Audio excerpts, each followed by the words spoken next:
আপনাদেরকে হাঁসের স্বাস্থ্যকর খাবার খাওয়ার সম্বন্ধে জানাবো। দেখেন, কচুর ডগাগুলোকে কুচি কুচি করে কেটে নিয়েছি। তারপর খোসাগুলোকে সব রান্না করে নিল। কাউন, গম, ধান একসাথে মিক্স করে নিল, দিয়ে হালকা করে চার পাতিও দিয়ে দিল। চার পাতি আর ভাত একসাথে মিক্স করে নিল। এটাই হলো হাঁসের স্বাস্থ্যকর খাবার।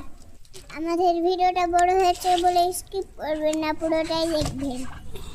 কচু, ডোকা, ভাত সব একসাথে মিক্স করে দিল। তারপর হাঁসগুলোকে দিল। হাঁসগুলোকে দেখেন কি গপ গপ করে খেতে লাগেছে। ভিডিওটা ভালো লাগলে লাইক, শেয়ার করবেন, সাবস্ক্রাইব করবেন, স্কিপ করবেন না।